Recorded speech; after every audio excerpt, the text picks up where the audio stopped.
로마서 6장 1절부터 11절까지 읽어드리겠습니다. 그런즉 우리가 무슨 말을 하리요? 은혜를 더하게 하려고 죄에 거하겠느냐? 그럴 수 없느니라. 죄에 대하여 죽은 우리가 어찌 그 가운데 더 살리요? 무릇 그리스도 예수 합하여 세례를 받은 우리는 그의 죽으심과 합하여 세례받은 줄을 알지 못하느냐? 그러므로 우리가 그의 죽으심과 합하여 세례를 받음으로 그와 함께 장사되었나니 이는 아버지의 영광으로 말미암아 그를 그리스도를 죽은 자 가운데서 살리심과 같이 우리로 또한 새 생명 가운데 행하게 하려 하심이라. 만일 우리가 그의 죽으심과 같은 모양으로 연합한 자가 되었으면 또한 그의 부활과 같은 모양으로 연합한 자도 되리라. 우리가 알거니와 우리의 옛사람이 예수와 함께 십자가에 못 박힌 것은 죄의 몸이 죽어 다시는 우리가 죄에게 종노릇하지 아니하려 함이니 이는 죽은 자가 죄에서 벗어나 의롭다 하심을 얻었음이라. 만일 우리가 그리스도와 함께 죽었으면 또한 그와 함께 살 줄을 믿나니 이는 그리스도께서 죽은 자 가운데서 살아나셨음에 다시 죽지 아니하시고 사망이 다시 그를 주장하지 못할 줄을 알미로라. 그가 죽으심은 죄에 대하여 단번에 죽으심이요 그가 살아계심은 하나님께 대하여 살아계심이니 이와 같이 너희도 너희 자신을 죄에 대하여는 죽은 자요 그리스도 예수 안에서 하나님께 대하여는 살아있는 자로 여길지어다. 좀 지금까지 빨리 달려왔는데 6장부터는 좀 8장까지 천천히 진행을 할 생각입니다. 이 6장부터 8장까지에 있는 내용은 성경 연구하는 사람들에 따라서 여러 가지 견해를 가지고 있는 부분이기도 합니다. 우리가 전체를 한번 살펴보게 될 때 1장 1절로 17절까지는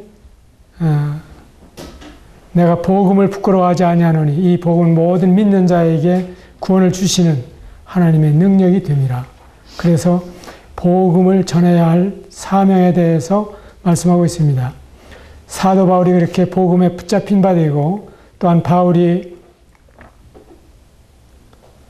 복음에 미친 사람처럼 남은 생애를 보냈던 데에는 참으로 복음은 믿음으로 믿음에 이르게 하는 놀라운 비밀이 있었기 때문입니다. 우리가 이러한 점에 있어서 다를 바가 없습니다. 제가 주님을 믿고 나서도 즉각적으로 복음을 전하기 시작을 했습니다. 주일날 저녁 주님을 믿고 나서 집으로 늦게 돌아갔는데 어머니께서 야, 너 안 오면 내가 밥 안 먹는 줄 알지? 왜 이렇게 늦었니? 그러셨어요. 그때 어머니께 제가 믿은 사실을 이야기하고 조그만 칠판에다가 한 번 죽는 것은 사람에게 정하신 것이요 그 외에는 심판이 있으리니 하는 구절을 적어놨던 기억이 납니다. 야, 난 부끄럽다. 그걸 어디다 적어놓니? 그렇지만은 난 부끄러운 일이 아니라 정말 모든 사람에게 적용되는 하나님의 정하신 뜻이기 때문에 거기서부터 어머니에게 말씀을 전했던 기억이 납니다. 1장 18절부터 3장 20절까지는 유대인이나 이방인이나 할 것 없이 다 죄 아래 있고 이 죄는 하나님의 공의의 심판을 피할 수 없으며 이 죄 때문에 하나님께서는 매일 진노하실 수밖에 없는 이런 사실들을 말씀해 주고 있습니다. 모든 사람이 죄를 범하였음에 하나님의 영광에 이르지 못하더니 그리스도 예수 안에 있는 구속으로 말미암아 값없이 의롭다 하심을 얻은 자 되었다고 말씀해 주시는 것이 바로 3장 21절 이후의 말씀입니다.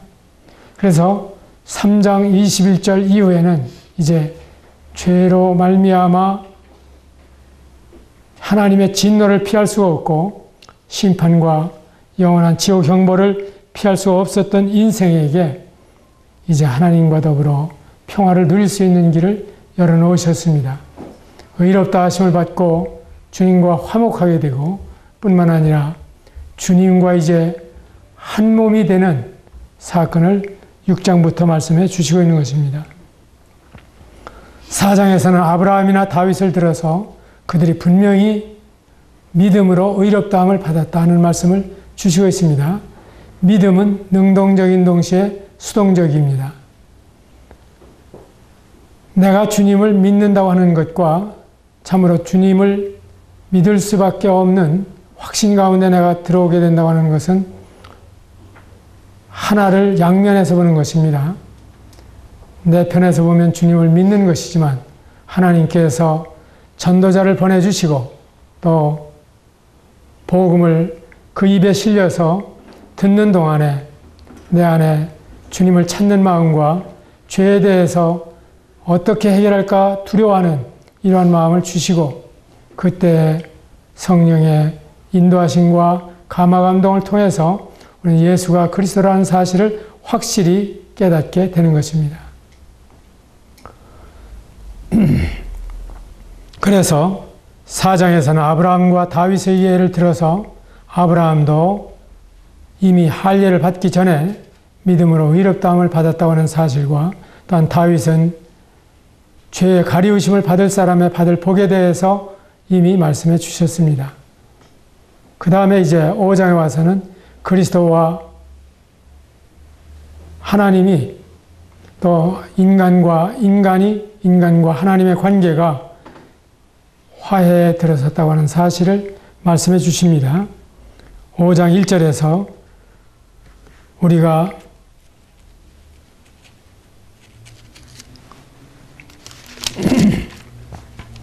그러므로 우리가 믿음으로 이롭다 하심을 받았으니 우리 주 예수 그리스도로 말미암아 하나님과 화평을 누리자 이렇게 말씀하시고 있는 것입니다.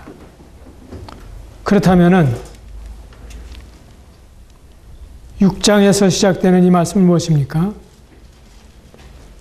아담으로 말미암아 죄가 세상에 들어오고 죄로 말미암아 사망이 왔을 뿐만 아니라 모든 사람이 죄를 지었으므로 모든 사람이 멸망을 당하게 되었습니다.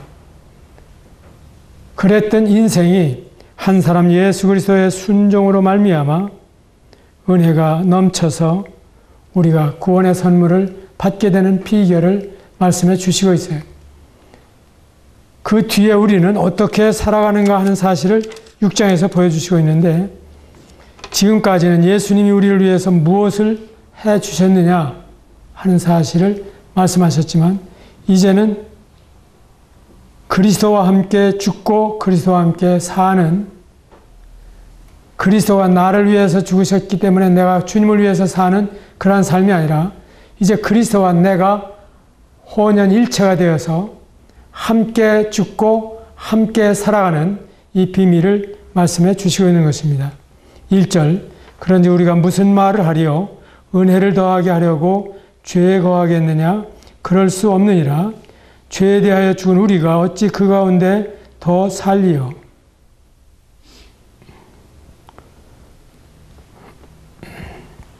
우리는 죽은 사람에 대해서 더 이상 재판을 계속할 수가 없습니다.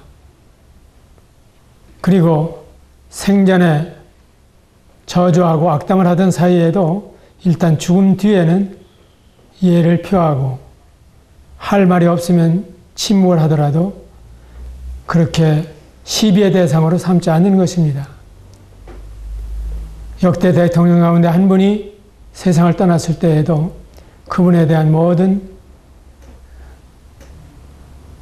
재판의 기소가 중지되었다는 것을 우리는 알고 있습니다. 또한 어떤 사람이 많은 부정을 저질렀다 할지라도 그 사람이 죽은 뒤에는 더 이상 그 사람을 시비할 수가 없는 것이 법입니다. 아무런 중죄인이라 하더라도 그렇고 또는 아무리 잘잘못을 가릴 수 있는 그런 사람들을 찾아도 살아있는 사람 가운데 찾지 죽은 사람 가운데에서 찾지 않습니다. 그래서 3절에 보게 되면 무릇 그리스도 예수 합하여 세례를 받은 우리는 그의 죽으심과 합하여 세례를 받은 줄을 알지 못하느냐. 여기 합하여라고 하는 말씀이 2번 나왔는데 이제는 그리스도와 그리스도 안에서 침례를 받은 우리는 그의 죽으심과 합하여 침례를 받은 줄을 알지 못하느냐. 우리가 침례를 받을 때 물속에 들어가서 머리 끝에서 발끝까지 물속에 잠겨있는 그 시간은 상당히 짧지만 오래 있으면 어떻게 되겠어요? 정말 죽겠죠. 그러니까 아주 죽을 때까지 기다리지 않고 죽음의 흉내를 침례를 통해서 나타내 주고 있는 것입니다. 그때 우리는 그리스도와 합하여 침례를 받은 사실을 알지 못하느냐. 그래서 아느냐 알지 못하느냐라고 묻고 있는 이 대답을 보게 되면은 알아야 한다고 하는 것을 말씀해 주시고 있는 것입니다. 이것이 어떤 우리에게 경험되어진다고 말하기는 어렵습니다만은 믿을 때 그 믿음이 우리를 구원했다고 하는 사실에 확신을 갖는 것처럼 여전히 그리스도 예수 합하여 침례를 받은 우리는 그의 죽으심과 합하여 침례받은 줄을 알지 못하느냐고 주님 우리에게 반문하십니다. 그러므로 우리가 그의 죽으심과 합하여 침례를 받음으로 그와 함께 장사되었나니 이렇게 해서 우리는 과거에 죄 가운데 있었던 자아가 십자가로 말미암아 처리되었다고 하는 것을 말씀해 주시고 있는 것입니다. 우리는 주님을 위해서나 주님이 나를 위해서 죽으셨다는 사실은 잘 알지만은 이 6장에서 말씀하시고 있는 죽으심과 합하여 침례를 받은 줄을 알지 못하느냐 하는 사실을 주님이 반문하실 때 그렇습니다. 저는 주님과 함께 죽었습니다. 그 다음에 다음 구절을 보게 되면 이는 아버지의 영광으로 말미암아 그리스도를 죽은 자 가운데서 살리심과 같이 우리로 또한 새 생명 가운데 행하게 하려 함이라. 그렇습니다. 이제 우리가 죽은 자 가운데에서 그리스도와 합하여 살리심을 받았다면 위의 것을 찾고 땅의 것을 더 이상 찾지 않는 삶을 말씀해 주시고 있는 것입니다. 이것도 여전히 사실을 지금 우리에게 말씀해 주시는 것입니다. 5절도 만일 우리가 그의 죽으심과 같은 모양으로 연합한 자가 되었으면 또한 그의 부활과 같은 모양으로 연합한 자도 되리라. 주님과 함께 죽었습니다. 주님과 함께 다시 살리심을 받았습니다.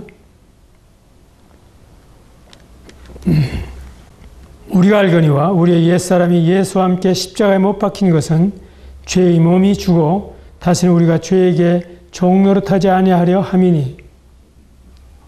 여기에 죄의 몸이라고 하는 말씀은 송장을 가리키는 것입니다. 예수님과 합해서 십자가에서 이제는 죽은 몸이 되었습니다. 그렇다면 우리가 옛날 사람, 주님을 알기 전에, 주님을 믿기 전에 알고 있었던 그 생활을 계속하는 것이 아니라 이런 죄에 대해서 내가 죽었기 때문에 바로 더 이상 죄에게 종노릇할 이유가 없는 것입니다. 어느 집에 종노릇을 하던 사람이라 할지라도 그가 죽으면 더 이상 그 집에서 종의 의무를 이행할 수가 없는 것이며 더 이상 그에게 요구할 아무것도 없습니다. 그 죽은 몸을 갖다가 묻어주는 것밖에는 다른 길이 없는 거죠. 이러한 점에서 보게 될 때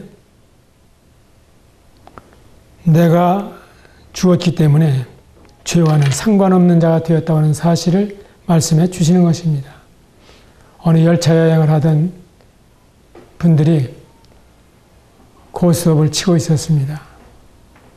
고스톱 모르는 분은 참 다행이지만 그런데 옆에 앉아 있으니까 당신도 좀 같이 하시겠습니까? 하고 거들었어요. 그러니까 나는 손이 없습니다. 사지가 멀쩡한 사람이 그렇게 이야기를 했어요. 고스톱에 쓸만한 손이 없다고 하는 이야기를 한 것입니다. 왜냐하면 자기는 그리스도와 함께 죽었고 그리스도와 함께 장사되었고 그리스도와 함께 다시 살리심을 받은 그 몸이기 때문에 더 이상 그런 불법에 들여 불의를 이루게 되는 손은 없다고 하는 것을 이야기하고 있는 것입니다. 제 손이 없습니다.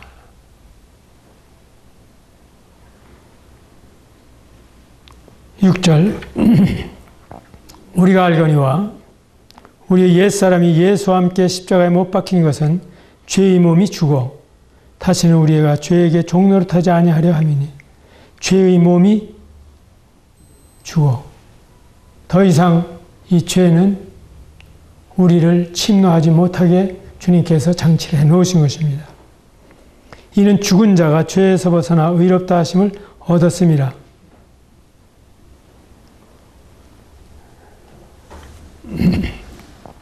죄에서 벗어나는 것을 말씀해 주시고 있습니다. 그 사람이 선하게 살았든 악하게 살았든 참 죽었다면 이제 더 이상 대책이 없는 것입니다.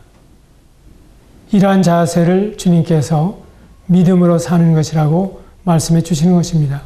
갈라디아서 2장 20절도 바로 그것을 말씀해 주시고 있죠.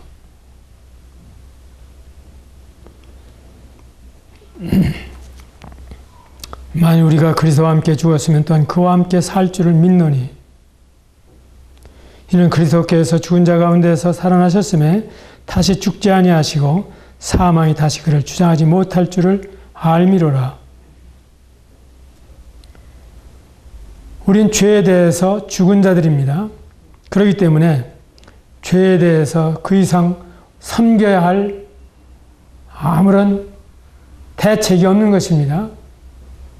이유도 없고 이것이 바로 6장의 말씀입니다. 그리스도와 함께 죽었으면 또한 그와 함께 살 줄을 믿나니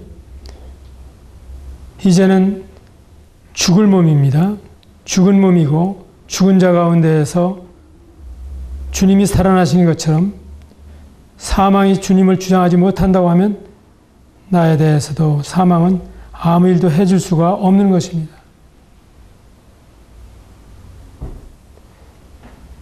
우리가 한 호흡에 달려 있지만 우리의 심장이 태어나면서부터 쉬지 않고 뛴다고 하는 사실도 기적입니다.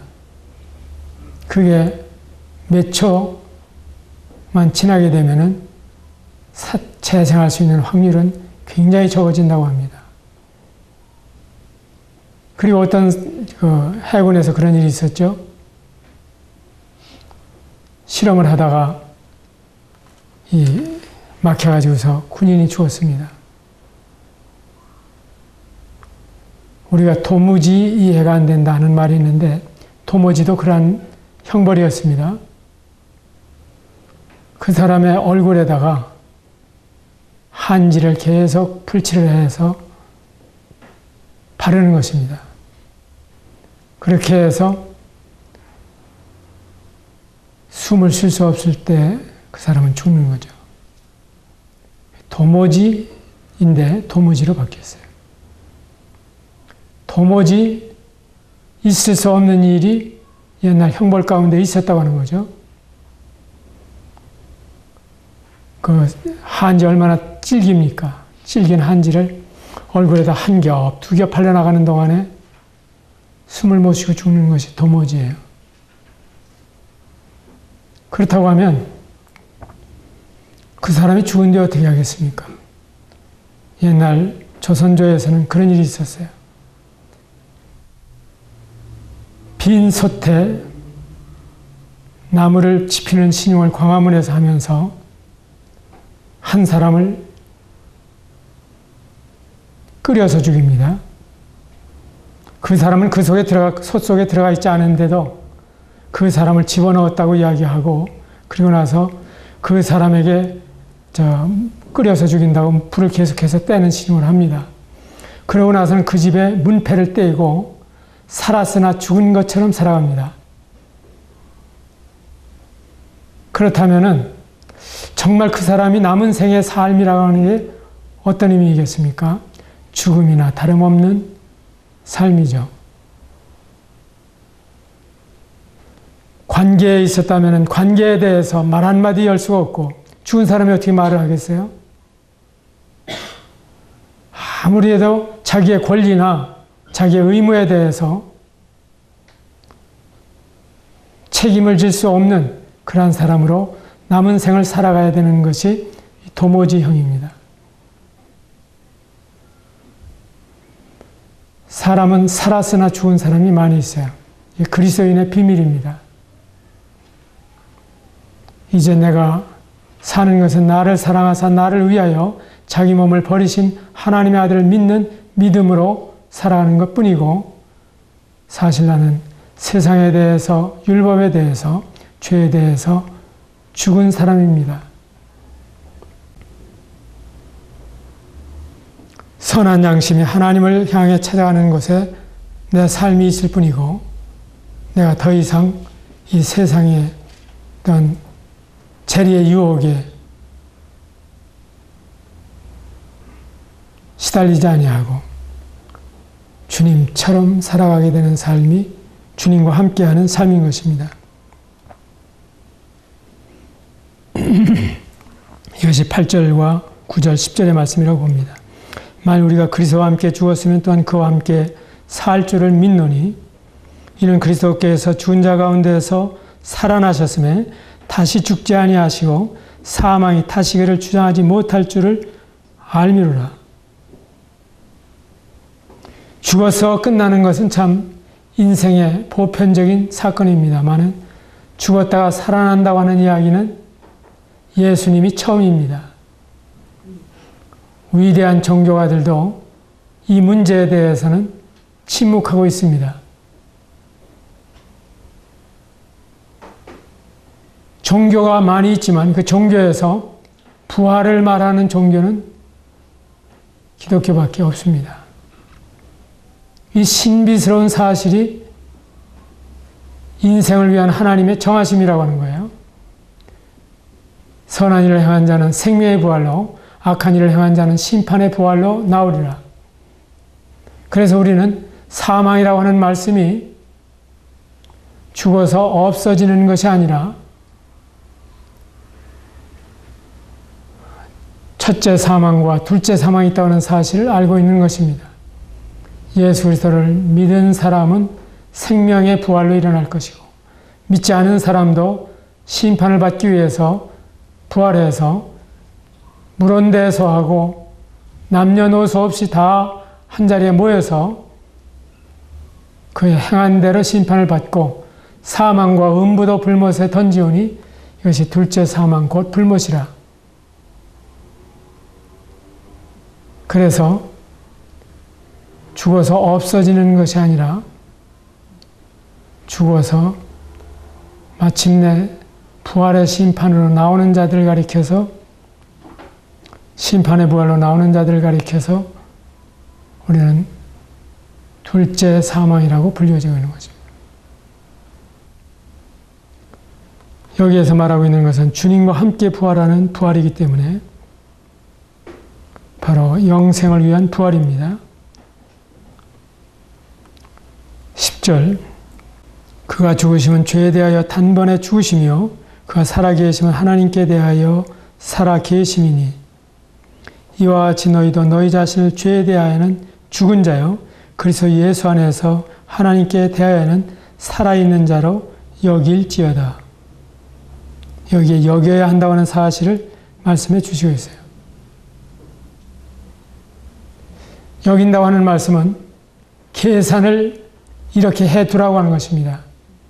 믿음의 계산입니다. 주님의 말씀이 지시하고 있는 대로의 삶을 가리키고 있는 것입니다. 그 도박을 할 수 있는 손은 나에게 이제 없어졌어요. 부활 생명 가운데에서 주님을 향해 살아갈 수 있는 손발만 남아있는 것입니다. 또한 악담을 할 수 있는 입은 사라졌어요. 주님을 향해서 살아갈 수 있는, 말할 수 있는 입이 있는 것뿐입니다. 이것이 바로 로마서 6장 1절로 11절의 비밀입니다. 두 가지는 여기서 짚고 넘어가야 되겠습니다. 하나는 알지 못하느냐, 알거니와 6장 3절과 6장 10절에서 말씀하시고 있는 알아야 한다고 하는 사실과 11절에 여길지어다 라고 하는 말씀입니다. 이 여긴다고 하는 말씀은 무엇입니까? 바로 믿음입니다. 우리는 보는 것 의지하지 않습니다. 내가 아니라 주님이 내 안에서 살아가시고 주님이 내 안에서 일하시고 주님이 나를 어떤 파이프라인처럼 사용하셔서 그의 뜻을 이루도록 의탁된 몸입니다. 그래서 우리는 팽을 당한 사람처럼 예수 그리스도를 믿은 뒤에는 이 세상과 자아와 율법에 대해서 더 이상 나 자신이 살아가는 것이 아니고 오직 주님을 향해서 살아가는 삶이 여기서 말씀하시고 있는 그리스도와 함께 죽고 함께 사는 삶이라고 하는 것입니다.